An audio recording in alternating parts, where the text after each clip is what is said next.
Hai guys, welcome back to my YouTube channel. In this video, aku bakal jelasin tips cara memilih universitas yang tepat untuk kalian lanjut sekolah di China. Nah, disclaimer dulu nih teman-teman, ini tuh berdasarkan pengalaman aku waktu aku studi S2 di Tsinghua University yang ada di Beijing dan S3 di USTC di Hefei. Nah, aku pengen kalian itu punya insight-insight baru berdasarkan pengalamanku dan pengalaman teman-temanku juga supaya kalian gak nyesel pada saat kalian pilih universitas. Yang pertama, pastikan bahwa universitas yang kau pilih adalah universitas yang sesuai dengan kebutuhan kalian. Nah, kenapa kok gitu? Iya, karena kalian harus perlu cek dulu kurikulumnya, silabusnya, sesuai nggak sih sama professional background kalian atau educational background kalian, kira-kira selinear nggak sih sama visi misi kalian gitu. Jangan sampai kita pilih yang nggak sesuai, karena banyak banget nih pengalaman di sini. Misalnya gini, kalian mau apply jurnalistik, nah bayangan kalian tuh kalian akan belajar social sciences gitu kan, kalian akan belajar politics, atau kalian berpikir bahwa kalian akan belajar investigasi, reporting, dan lain-lain. Nah ternyata pas nyampe sini, loh kok kurikulumnya belajarnya mengenai AI, data science, loh kok ada statistiknya ya, dan lain-lain. Kenapa kok bisa gitu? Karena Tiongkok ini adalah tempatnya berinovasi.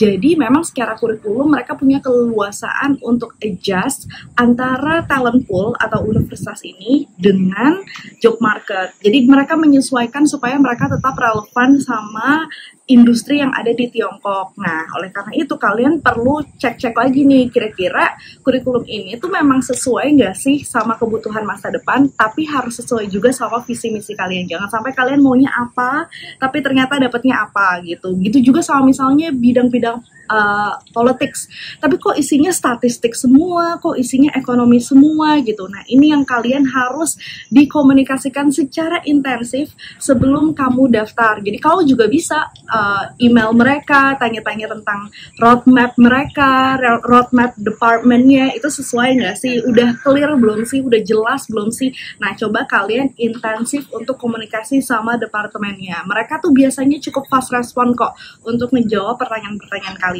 Nah selanjutnya tuh kalian juga harus cek background profesornya. Kira-kira ekspektasi kalian kuliah di luar negeri tuh apa sih gitu? Apakah yang international program, yang diverse, yang misalnya kalian dapat nih profesor-profesor yang udah kerja sama universitas yang ada di MIT atau di Harvard. Nah kalian bisa cek di situ.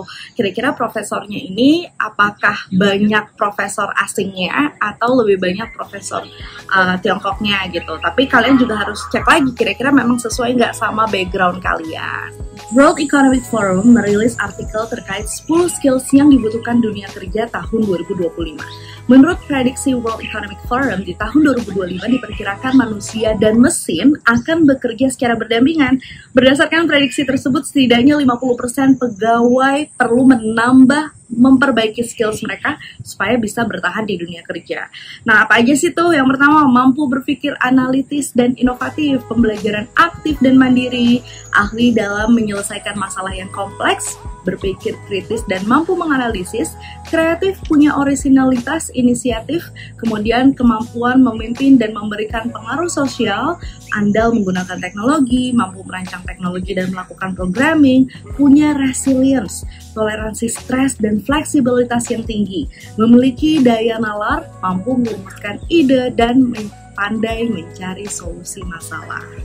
Dan adapun 10 pekerjaan yang dibutuhkan pada tahun 2025 sesuai laporan World Economic Forum. Yang pertama ada data analis dan data scientist, AI and machine learning, kemudian big data specialist, digital marketing strategy specialist, process automation specialist, business development professionals, digital transformation specialist, information security analyst, software and application developer, Internet of Things and specialist. Nah, oleh karena itu nih teman-teman, kita perlu mengkaji nih di mana nih kira-kira sesuai nggak sama interest kalian tapi tetap relevan dalam perkembangan zaman maupun job marketnya ke depan.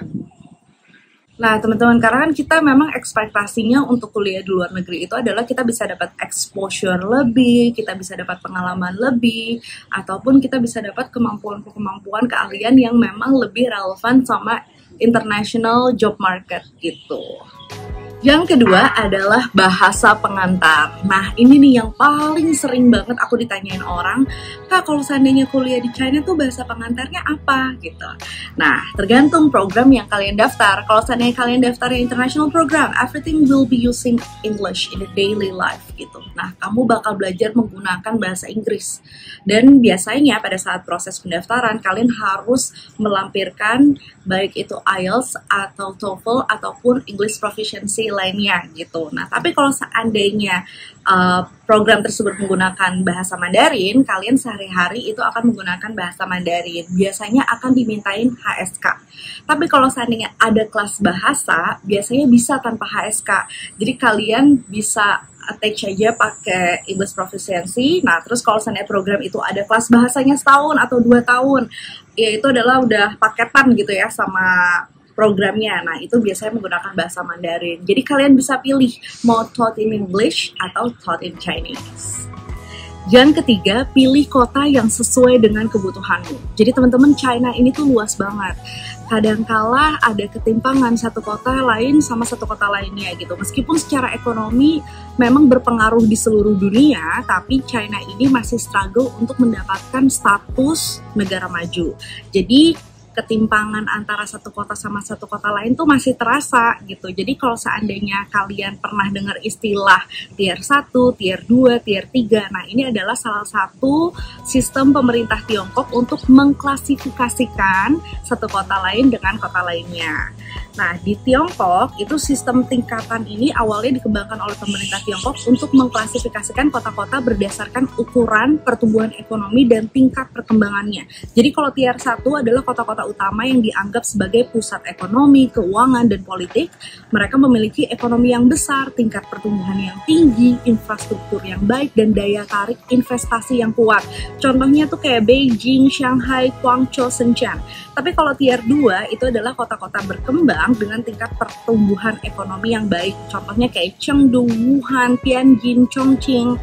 Dan kalau kategori tier 3 itu kota-kota yang pembangunannya masih tidak semaju tier 1 dan tier 2. Itu kayak Xi'an, Chengzhou, Ningbo, Hangzhou gitu. Nah, tapi kan Kak, kita kuliah di China itu untuk belajar Kak. Nah, karena kalian ke China untuk belajar, jadi kalian harus tahu kotanya tuh di mana gitu. Kalau seandainya kamu mau ambil jurusan International Trade, Economy, Politics, ya kamu pilih kota-kota di tier 1 gitu. Misalnya Beijing atau Shanghai gitu. Kalau seandainya kamu belajarnya tentang government gitu, atau diplomacy, ya pasti kan semuanya ada di tier-tier 1 gitu kan. Kayak misalnya Shanghai itu financial districtnya atau financial hubnya Asia Pacific. Jadi kalau seandainya akses kalian untuk ikutan conference, ikutan kompetisi, international environment, atau business competition, nah itu tuh adanya di kota-kota besar kayak di Beijing atau di Shanghai gitu. Kalau seandainya kamu pilihnya di kota seperti Hefei gitu misalnya, di Anhui Province, nah itu tuh kurang terjangkau lah akses untuk kalian bisa kenal sama bisnis industri gitu. Jadi lebih baik kalian pilih di kota-kota di tier 1. Tapi kalau seandainya kalian belajarnya teknik, terus kalian mau cari kira-kira Silicon Valley-nya China tuh ada di kota mana ya, atau industrinya, pabriknya di kota mana ya gitu, teknologi hub-nya tuh adanya di mana ya. Nah, monggo kalau kalian harus pilih kota-kota yang memang lebih spesifik sama jurusan kalian gitu. Nah, ada beberapa temanku anak-anak S1 yang suka cerita, Kak, aku tuh dulu waktu masuk sini pakai agent, terus nggak ngerti apa-apa, aku nggak riset dulu. Nah, jadinya tuh aku kayak misalnya datang nih ke Hefei gitu, datang ke Anhui Province, tapi ada Hefei University gitu. Sedangkan Hefei University tuh banyak, ada Hefei University Medical Science, terus ada juga nanti Hefei Institute apa gitu, misalnya ada Hefei Teknologi apa gitu. Nah, jadi kalian harus tahu dulu spesifik. Dan karena ada lagi permasalahan kalau ketika mereka tuh nggak riset, ternyata pas mereka lulus dan ketika mereka mau penyetaraan di Dikti, ternyata kampusnya nggak terdaftar. Nah, jangan sampai kejadian kayak gitu.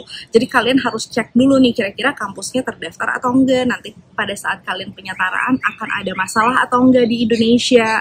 Terus kira-kira ilmunya nanti relevan nggak, baik itu ketika kalian memutuskan untuk pulang ke Indonesia atau berkarir di international community. Nah, ini yang perlu kalian lihat-lihat lagi gitu. Nah, Tips selanjutnya adalah, saranku adalah pilih universitas yang masuk 100 besar ranking dunia.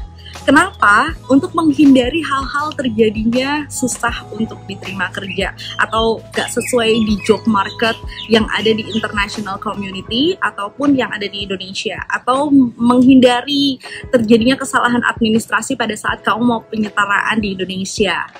Nah, kamu juga bisa mempertimbangkan jaringan alumninya, terus roadmap-nya, silabusnya, semuanya tuh bisa kalian riset dulu gitu.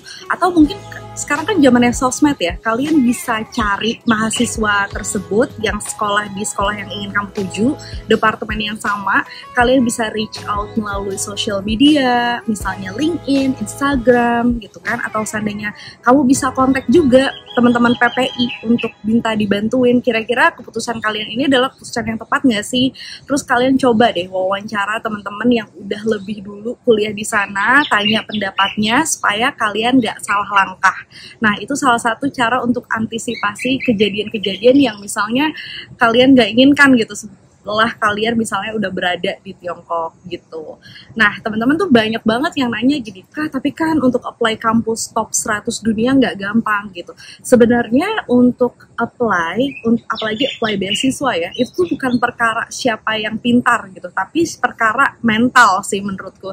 Jadi kayak kalian udah berusaha semaksimal mungkin, terus kalian berani mencoba, berusaha konsisten, disiplin sama persiapan kalian. Nah, insya Allah menurutku pasti ada jalan gitu. Yang penting kalian set goals yang jelas, clear, dan spesifik. Nah, itu penting banget teman-teman. Oke teman-teman, thank you so much for watching my video. Semoga bermanfaat buat teman-teman semuanya. Dan aku berharap kalian mampu berimajinasi lebih lagi untuk kira-kira bisa ngeset nih, kira-kira nantinya ke depannya kamu mau gimana, mau sekolah di tempat seperti apa, dan lingkungan yang bagaimana. Nah, itu kalian sudah bisa mulai plan sesuai dengan harapan kalian gitu. Oke teman-teman, thank you so much for watching. See you again on my next video. Bye-bye.